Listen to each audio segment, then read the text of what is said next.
Hello friends, welcome to my YouTube channel school of knowledge. आज मैं आपके लिए भारतीय वायुसेना द्वारा जारी अग्निपथ स्कीम को लेकर आई हूँ, जिसके अंतर्गत अग्निवीर वायु की भर्ती होनी है।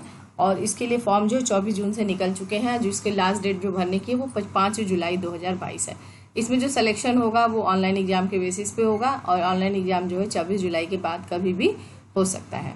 आइए इसकी डिटेल इन्फॉर्मेशन देख लेते हैं। डिटेल इन्फॉर्मेशन में ये कह रहा है कि यदि आपको ऑनलाइन अप्लाई करना है तो आप इसकी 2 वेबसाइट दे रखी है इन्होंने। ये आप इन दोनों वेबसाइट, जो पहली वेबसाइट है indianairforce.nic.in और दूसरी वेबसाइट है careerindianairforce.cdac.in पे, ये दोनों वेबसाइट पे जाके आप इसके बारे में इंफॉर्मेशन ले सकते हैं। और ये एग्जामिनेशन जो है, इसका नाम क्या है, अग्निवीर वायु इनटेक 01/2022। ठीक है। ऑनलाइन रजिस्ट्रेशन हमने पहले ही बताया कि 24 जून से शुरू होकर 5 जुलाई तक चलेगा। और जब आपको रजिस्ट्रेशन करना है, रजिस्ट्रेशन के लिए उन्होंने एक अलग वेबसाइट दे रखा है, वह है agnipathvayu.cdac.in। ठीक है, इस पर आप क्लिक करेंगे तो आप इसके रजिस्ट्रेशन साइट पे चले जाएंगे। अगर यदि हम बात करते हैं इसकी एसेंशियल क्वालिफिकेशन की, तो इसमें कह रहा है कि यदि आप क्लास 10th पास हैं या फिर क्लास 12th पास हैं तो आप एलिजिबल हैं, आप इसे अप्लाई कर सकते हैं। उसके साथ ही साथ कह रहा है कि यदि 12th क्लास पास कैंडिडेट है वो भी कर सकता है। यदि कोई स्टूडेंट 10th क्लास पास किया हुआ है और उसने कोई 3 साल की कोई इंजीनियरिंग डिप्लोमा डिग्री ले रखी है, पॉलिटेक्निक कर रखा है, तो वो भी एलिजिबल है इस फॉर्म को भरने के लिए। साथ ही साथ यहाँ पे कुछ इमेज सिग्नेचर और थंब इम्प्रेशन से संबंधित जानकारी दी गई है कि क्या क्या चीज़ चाहिए। यदि कहता है कि यदि कोई कैंडिडेट जो 18 साल से कम एज का है तो उसके पेरेंट्स का भी सिग्नेचर लगेगा। इस तरह से करके इन्होंने अपना कुछ इसेंशियल रिक्वायरमेंट बताई हुई है। उसके बाद एग्जामिनेशन फ़ी की बात करते हैं, तो एग्जामिनेशन फ़ीस यहाँ पे 250 रुपये पे करना होगा ईच कैंडिडेट को एग्जामिनेशन कंडक्ट कराने के लिए। ठीक है, तो ये आप इसको ऑनलाइन पेमेंट भी कर सकते हैं। साथ ही साथ जो है पेमेंट जो है चालान के माध्यम से भी किया जा सकता है। किससे? एक्सिस बैंक के द्वारा किया जा सकता है। जब आप रजिस्ट्रेशन कराएंगे तो आपके पास क्या होना चाहिए? एक वैलिड ईमेल आईडी होनी चाहिए। साथ ही साथ मोबाइल नंबर भी आपका वैलिड होना चाहिए। इसके अलावा आधार कार्ड भी मांग रहा है कि आपके पास आधार कार्ड होना चाहिए। और कह रहा है कि कैंडिडेट्स जो है जम्मू कश्मीर, असम और मेघालय जो है, ये कैंडिडेट्स जो है इसके लिए आधार से छूट है इनको मिली हुई है। और ठीक है, जब एग्जाम होगा तो आपको अपना एडमिट कार्ड लेकर ही जाना होगा। इस तरह से करके इन्होंने दे रखा है। और साथ ही देखिए, जो मेन इंपॉर्टेंट चीज़ें हम आपको बताते हैं, इसमें लिखा है सिलेक्शन टेस्ट जो है 2 फेज में होगा, फेज 1 और फेज 2 के फॉर्म में होगा। ठीक है, डिटेल जो है आप इस वेबसाइट पे जाके आप पा सकते हैं कि क्या फिजिकल स्टैंडर्ड होना चाहिए, एजुकेशनल क्वालिफिकेशन चाहिए, उसकी डिटेल आपको agnipathvayu.cdac.in पे मिल जाएगी। फिर कोविड प्रोटोकॉल का लिए दे रखा है कि आपका जो है फॉलो करना है। ठीक है, अब एलिजिबिलिटी क्राइटेरिया बात करते हैं। डेट ऑफ बर्थ की बात करें तो कह रहा है कैंडिडेट बॉर्न बिटवीन 29 दिसंबर 1999 और 29 जून 2005 के बीच जो कैंडिडेट्स हैं वो एलिजिबल हैं इस फॉर्म को भरने के लिए, कह रहा है। और जो मैक्सिमम एज बता रहा है 23 ईयर से ज़्यादा नहीं होनी चाहिए। एजुकेशनल क्वालिफिकेशन में साइंस का सब्जेक्ट, अगर साइंस कैंडिडेट है तो उसने ये सब पढ़ा होना चाहिए, मैथ्स, फिजिक्स, इंग्लिश पढ़ी होनी चाहिए। यदि उसने डिप्लोमा कर रखा है तो इन सब mechanical, electrical, electronics, automobile, computer science, instrumentation technology, information technology वगैरह में इसने अगर डिप्लोमा कर रखा तो भी वो अप्लाई कर सकते हैं। वोकेशनल सब्जेक्ट्स में भी साइंस सब्जेक्ट के लिए दे रखा है। अदर देन साइंस सब्जेक्ट के लिए कह रहा है तो कह रहा है कि कम से कम 50% मार्क्स जो है उनको आना चाहिए। तो इस तरह से करके इन्होंने अपना दे रखा है। अग्निवीर वायु के लिए जो मेडिकल रिक्वायरमेंट है, स्टैंडर्ड की बात करते हैं तो हाइट कितनी होनी चाहिए? मिनिमम हाइट जो होगी वो 152.5 सेंटीमीटर होनी चाहिए। Chest 5 centimetre. वेट क्या है? जैसी हाइट उसी के हिसाब से उसी प्रोपोर्शन में वेट होना चाहिए। कह रहा है कि यदि कोई सर्जरी है, कॉर्नियल सर्जरी की है तो नॉट एक्सेप्टेबल। ठीक है, वे visual requirement as applicable as per Indian Air Force standard के हिसाब से। हियरिंग और जो भी चीज़ें हैं 6 मीटर तक सुन सकता हो।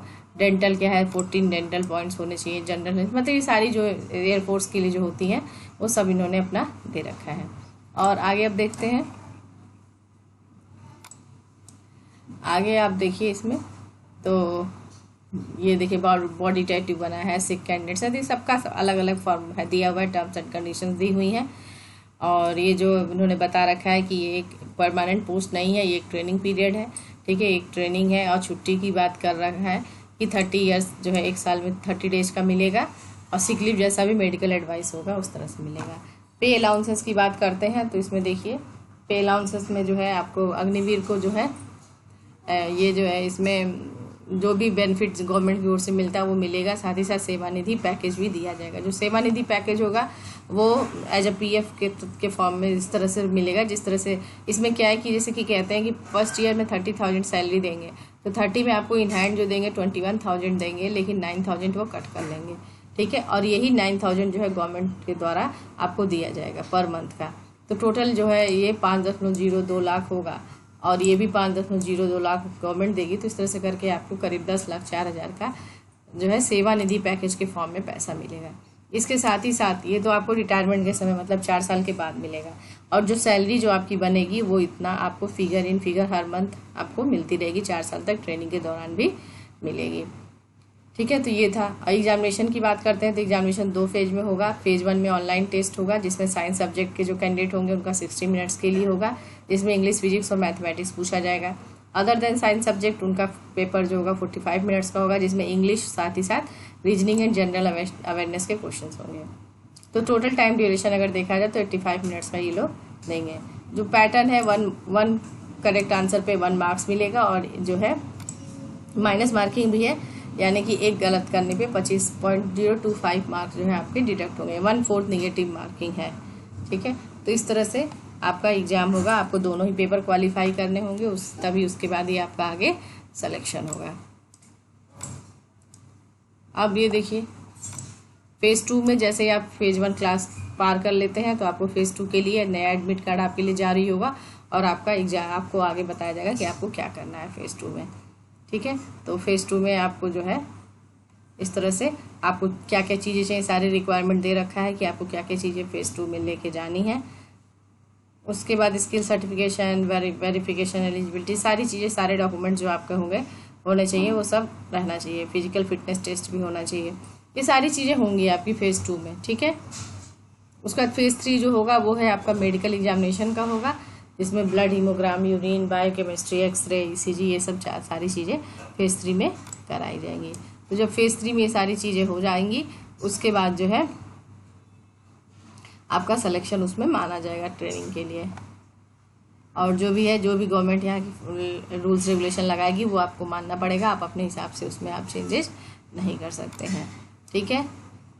और ये कह रहे हैं कि test will be available from 24 June 2022। Registration के लिए कह रहा है कि 24 से 5 जुलाई तक इसका रजिस्ट्रेशन है। और जो भी है जो कैंडिडेट सेलेक्ट होंगे 1 दिसंबर तक उनका लिस्ट जो है पैनल में आ जाएगा, ठीक है। तो इस तरह से है। आइए देखते हैं कि इसके मेन वेबसाइट पे चलते हैं। अग्निपथ वायु सीटेक पे भी जा सकते हैं और आप एयरफोर्स की स्कीम पे भी जा सकते हैं। तो आइए हम देखते हैं। ये आपका एयरफोर्स का है, indianearforce.nic.in पे आप सीधे जाके अग्निपथ स्कीम पे आके आप अपना डिटेल इन्फॉर्मेशन ले सकते हैं। जैसे join as Agniveer scheme, detail information, ये सारी चीज़ें आप पा सकते हैं। जो दूसरी वेबसाइट है ये अग्निपथ वायु.cdec की, तो वो ये है अग्निपथ वायु.cdec.nic.in की। इस पर क्लिक करिए, अप्लाई ऑनलाइन करिए। यहाँ से भी आप नोटिफिकेशन ले सकते हैं। देखिए जो ये वेबसाइट है इस पर भी नोटिफिकेशन दिया हुआ है, तो यहाँ से भी आप जाके नोटिफिकेशन को डाउनलोड कर सकते हैं। तो अप्लाई ऑनलाइन देख लीजिए, अप्लाई ऑनलाइन करिए। अब क्या है, आपको पहले जाके रजिस्ट्रेशन कराना पड़ेगा। तो न्यू यूजर है तो न्यू यूजर रजिस्ट्रेशन पे क्लिक करिए और जो भी इन्होंने डिटेल मांगी हुई है आपको फिल करना है। फिल करने के बाद जो है इसमें जो मस्ट आपको चाहिए, क्या चाहिए, मोबाइल नंबर होना चाहिए और ईमेल आईडी होना चाहिए। तो मस्ट आपको देना है, तभी आपका रजिस्ट्रेशन प्रोसेस हो पाएगा। जैसे ही सारी चीज़ हो जाएंगी आप साइन अप करिए, आपको रजिस्ट्रेशन नंबर अलॉट हो जाएगा और आप फिर दोबारा से आप इसमें साइन अप आदि आपके पास मिल जाता है, तो आप दोबारा से लॉग इन करके ये साइन इन करके आप अपना आगे का फॉर्म भर सकते हैं। Thanks so much.